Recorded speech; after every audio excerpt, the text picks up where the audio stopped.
Assalamualaikum warahmatullahi wabarakatuh. Salam sejahtera Sobat Raka.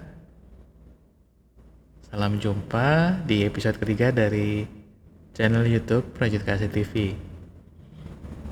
Penasaran dengan kisah dan kasus-kasus pencarian di Rajut Kasih TV? Silakan simak setelah ini.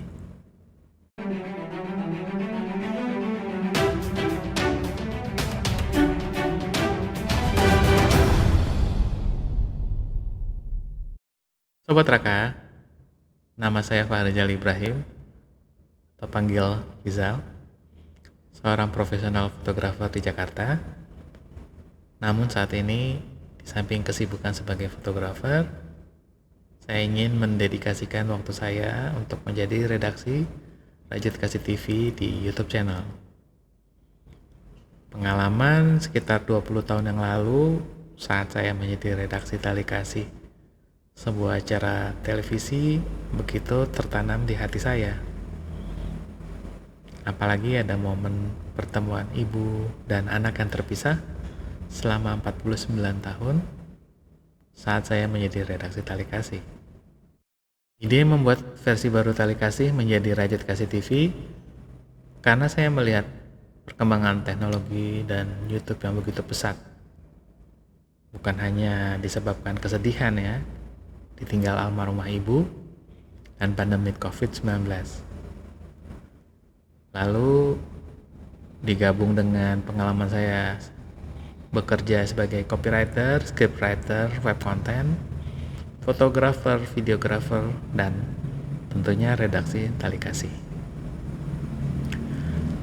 Semuanya itu dengan niatan menjadikan acara Rajut Kasih TV ini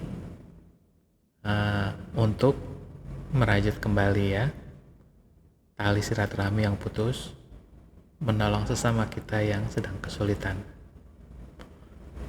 Nah, dengan majunya teknologi ini buat saya berpikir untuk menjadikan sarana pencarian tanpa batasan daerah, wilayah, dan negara. Bagaimana prosesnya? Saat ini smartphone bukan barang eksklusif. Di dalamnya sudah tersedia paket internet dari provider telekomunikasi, dan biasanya YouTube sudah termasuk di dalamnya, sudah terpasang. Jadi YouTube channel, internet, fitur video di smartphone dapat membantu niatan tadi dalam merajut tali silaturahmi, pencarian binatang, orang hilang, bisa sampai ke pelosok-pelosok negeri, bahkan antar negara. Semua itu ada di tangan Anda.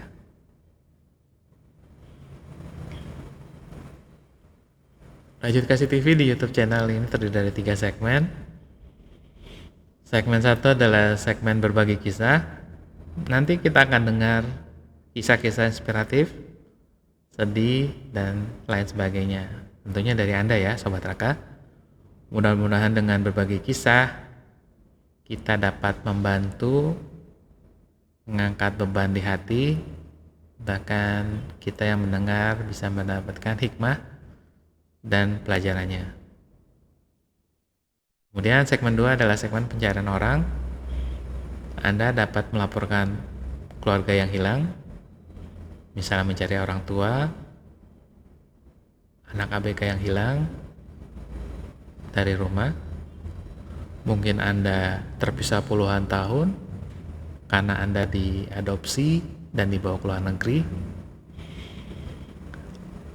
Pencarian orang hilang ini begitu menjadi perhatian saya pribadi, bukan hanya karena saya pernah menjadi redaksi Tali Kasih, karena saya memiliki anak berkebutuhan khusus yang belum lancar bicaranya. Dia pernah pergi dari rumah 2 kali dan alhamdulillah masih bisa diketemukan. Jadi saya tahu rasanya kehilangan. Segmen 3 adalah segmen Sayangi Binatang. Di sini kita akan membantu menyiarkan pencarian binatang peliharaan Anda yang hilang. Selain itu ada program edukasi seperti adopsi, sterilisasi, pencegahan kekejaman terhadap binatang. Kalau boleh saya kutip dari hadis, Nabi Muhammad Shallallahu Alaihi Wasallam pernah bersabda, orang-orang yang penyayang akan disayang Allah yang Maha Penyayang. Sayangilah makhluk di bumi, niscaya Allah yang ada di atas langit akan menyayangi kalian. Hadis riwayat Abu Daud dan At-Tirmizi. Nah, Anda Sobat Raka bisa ikut berpartisipasi dengan melakukan pelaporan atau berbagi kisah dengan merekam video di smartphone Anda sesuai dengan 3 segmen tadi. Kirimkan ke redaksi, kemudian kami tim redaksi akan menayangkan kisah atau berita laporan kehilangan tadi di YouTube channel Rajut Kasih TV. Sobat Raka juga dapat membantu kami jika Anda bertemu dengan orang atau binatang yang hilang tadi dan menghubungi redaksi Rajut Kasih TV melalui WA atau email. Nanti semua penemuan laporan akan kami verifikasi dan cocokkan buktinya.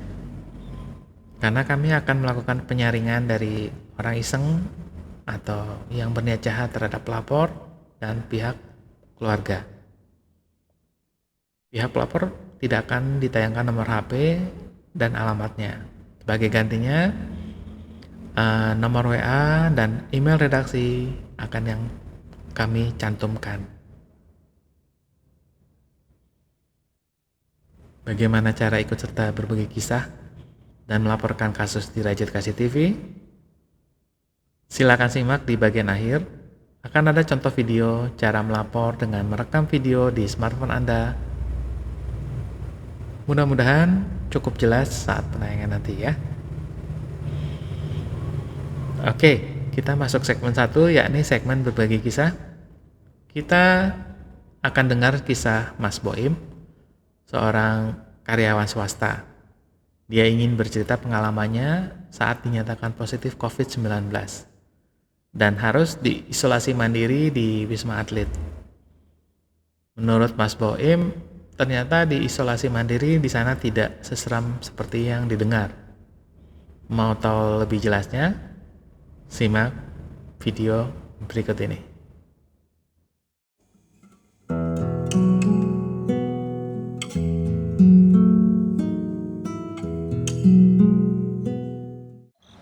Halo, nama saya Boim. Saya pegawai swasta, tinggal di Jakarta. Saya ingin bercerita, ingin sharing tentang bagaimana saya sebagai penyintas COVID. Pada bulan Maret 2021 saya divonis positif COVID. Kemudian saya menjalani PCR di puskesmas kecamatan. Setelah itu saya dirujuk untuk masuk ke rumah sakit darurat COVID-19 di Kemayoran, di Wisma Atlet Kemayoran. Sebetulnya nggak seserem itu sih Kemayoran itu, rumah sakit COVID itu nggak seserem pikiran kita semua gitu. Jadi masuk ke sana tuh sebenarnya bukan death sentence juga gitu. Prosedurnya adalah ketika kita sakit, kita akan lapor ke puskesmas, kemudian nanti puskesmas yang akan merujuk kita sampai masuk ke Wisma Atlet. Di sana kita akan diarahkan apa saja yang harus dibawa gitu selama masa karantina kita di Wisma Atlet. Ada pakaian keperluan sehari-hari, boleh bawa makanan, boleh bawa perlengkapan apapun yang kita mau bawa, ada. Lalu di Wisma Atletnya sendiri kita akan ditempatkan di kamar-kamar sesuai dengan kriterianya kita. Ada yang kriteria ringan, sedang, sampai yang berat gitu. Jadi masing-masing tower tuh punya spesifikasi sendiri. Saya pada saat itu ditempatkan di tower 5 yang itu adalah untuk yang bergejala ringan saja. Itunya hanya untuk menjalani isolasi saja. Satu kamar ada 2 orang pada saat itu. Lalu kemudian kita bisa bebas keluar masuk selama dalam lingkungan Wisma Atlet. Jadi nggak ada yang namanya dikurung, nggak ada yang namanya kita harus diam terus di dalam kamar gitu, nggak ada. Jadi kita mau bebas keluar masuk kamar kita selama dalam lingkungan Wisma Atlet. Lalu kemudian kita juga masih bisa pesan makanan dari luar lewat online gitu. Terus kemudian nanti kita ambil, ada posnya, nanti diperiksa sama petugasnya, terus nanti baru kita bisa bawa. Kehidupan sehari-hari di Wisma Atlet seperti tadi saya bilang nggak seserem itu juga gitu. Ada internet di sana, kamar mandinya layak, kamar tidurnya layak, terus kemudian obat kita disediakan, makan kita dapat 3 kali dalam 1 hari, dapat snack box satu kali 1 hari gitu. Lalu air minum bebas ngambil sepuasnya. Terus dan yang paling penting adalah semuanya gratis. Jadi nggak ada yang masuk Wisma Atlet bayar-bayar, itu nggak ada sama sekali gitu. Jadi nggak usah takut juga. Selama saya masa karantina 14 hari di Wisma Atlet, nggak ada, saya tidak mengeluarkan uang sepeser pun untuk bayar ke Wisma Atlet. Gitu. Jadi itu full gratis. Lalu kemudian tips untuk yang mau masuk ke sana, yang pertama ketika kita sudah antigen, terus kemudian hasilnya positif, kita lapor ke puskesmas. Dari puskesmas nanti kita akan diarahkan, boleh kalau seandainya hasil PCR-nya positif juga, kita akan diarahkan mau isolasi mandiri, isolasi di Wisma Atlet atau di tempat yang lain. Biasanya ada pilihan mau di hotel atau di mana gitu, sesuai dengan keinginannya kita. Tapi biasanya puskesmas akan mengarahkan ke Wisma Atlet gitu, ke rumah sakit darurat. Kemudian persiapkan barang-barang yang akan kita bawa aja. Terus kemudian udah, nggak ada yang lain. Ya, saya juga mau berterima kasih kepada tim Rajut Kasih terutama yang sudah memberi kesempatan ini. Kedua kepada seluruh tenaga kesehatan yang ada di puskesmas terutama, karena mereka sabar sekali. Kita nggak kontak langsung, nggak ketemu orangnya, tapi WhatsApp itu setiap hari kita dipantau gitu lewat WhatsApp. Lalu kemudian sama tenaga kesehatan yang ada di Wisma Atlet juga, mereka sabar banget gitu ngasih ngasih informasi. Terus kemudian mereka juga dengan sabarnya kalau kita nanya gitu dijawab sampai detail gitu. Dan terutama untuk keluarga yang ngedukung kita gitu. Jadi pesan aku sih, kalau seandainya kita divonis COVID-19 gitu ya, maksudnya kita memang udah positif COVID-19, jangan takut untuk ngaku gitu. Karena apa? Semakin kita tahu kondisi diri kita, jadi kita juga akan semakin sedikit menulari ke orang gitu. Daripada kita cuek, terus kemudian kita kemana-mana, itu akan makin banyak orang yang tertular. Tapi kalau kita ngaku, oh ya saya COVID, saya sadar, saya tahu apa yang saya lakukan gitu. Saya harus kemana, saya jadi tahu juga. Jadi penularannya jadi lebih sedikit. Kita bisa mengambil tindakan preventif kalau kita tahu bahwa kita terpapar COVID-19. Jangan takut dikucilin juga, karena masyarakat juga masih banyak lingkungan kita yang mengucilkan orang-orang yang COVID-19. Untuk teman-teman atau lingkungan yang masih mengucilkan orang yang sakit COVID itu nggak sebahaya itu sebetulnya gitu. Jadi mereka selama menjalani prosedur yang betul, isolasi mandiri dengan betul, kemudian apalagi sudah lapor ke puskesmas dan yang lain-lain, harusnya itu didukung gitu. Jangan dikucilkan, karena bagaimanapun juga mereka ada di lingkungan kita. Kalau seandainya mereka diisolasi secara benar, virusnya jadi nggak akan menyebar gitu. Jadi jangan dimusuhin kalau orang yang kena COVID itu gitu. Justru mereka harus didorong, harus dibantu, disupport dari lingkungan yang paling dekat, dari tetangga dan yang lain-lain. Pokoknya dari lingkungan yang paling dekat, mereka yang harus bertanggung jawab untuk mensupport orang-orang yang kena COVID-19 gitu. Terima kasih kepada tim Rajut Kasih, terima kasih sudah memberi kesempatan ini. Terima kasih juga kepada semuanya, kepada lingkungan saya yang sudah mensupport saya, keluarga yang sudah mensupport, teman-teman yang sudah mensupport saya sampai sembuh. Terus kemudian Udah semuanya. Terima kasih. Kita sudah mendengarkan kisah Mas Boim ini. Mudah-mudahan ceritanya menghilangkan stigma negatif dan menjadi pelajaran bila Sobat Raka dinyatakan positif COVID dan harus menjalani isolasi mandiri di Wisma Atlet. Kita lanjut ke segmen 2, yakni segmen pencarian orang hilang.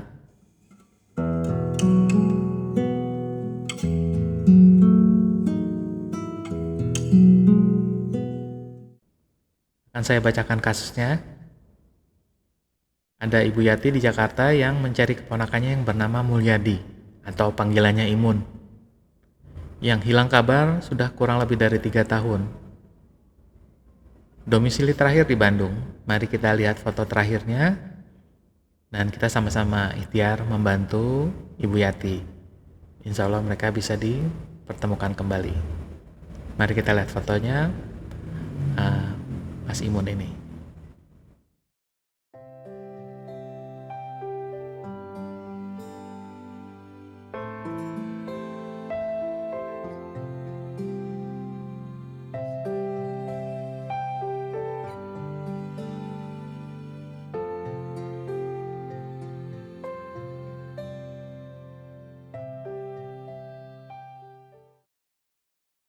Bila Anda Sobat Raka ada yang menemukan atau berjumpa dengan Mas Mulyadi atau Mas Imun, silakan lapor ke WhatsApp 0812 63085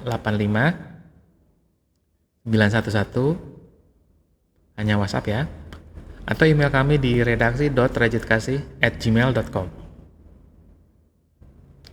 Setelah kami verifikasi, akan kami rekam dan tayangkan penemuan tadi. Oh iya Sobat Raka, apabila di kasus orang atau anak hilang atau binatang hilang ternyata sudah kembali dan diketemukan sebelum penayangan di YouTube, tolong redaksi Rajut Kasih dikabari agar kasusnya akan diupdate di episode berikutnya. Dan kita masuk ke segmen 3, segmen Sayangi Binatang.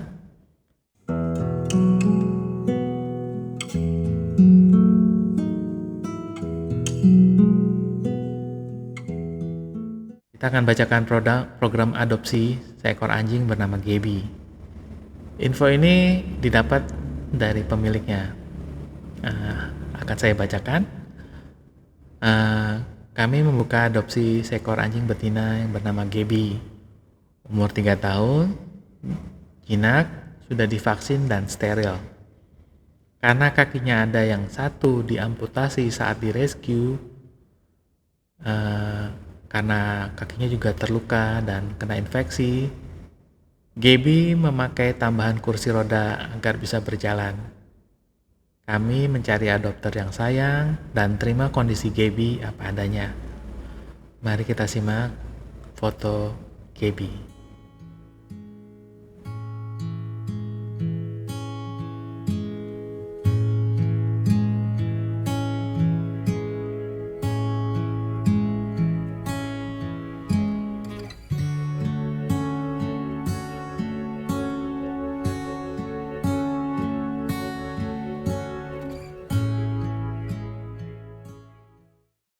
Jika Sobat Raka ada yang ingin mengadopsi anjing yang bernama Gaby ini, silahkan lapor ke redaksi, ke WhatsApp 0812 63085 911 atau email ke redaksi.rajutkasih@gmail.com. Setelah kami verifikasi, akan kami tayangkan proses adopsi anjing ini. Sebelum kami tutup Rajut Kasih TV, kami ingin memberitahukan cara proses pelaporan dan berbagi kisah ke redaksi melalui WhatsApp dan email. Silakan menyimak.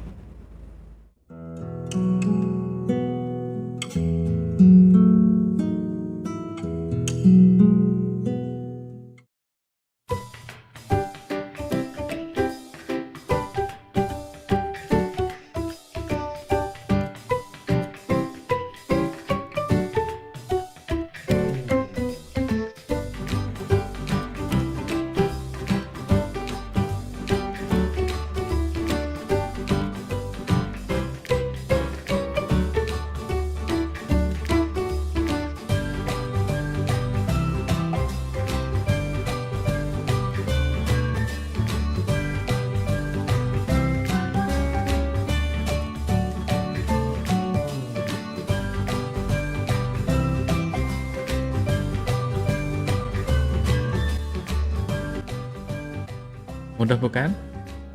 Jadi kirimkan kisah-kisah Anda Sobat Raka atau laporan soal orang dan binatang peliharaan yang hilang ke WhatsApp, email redaksi yang tertera di layar.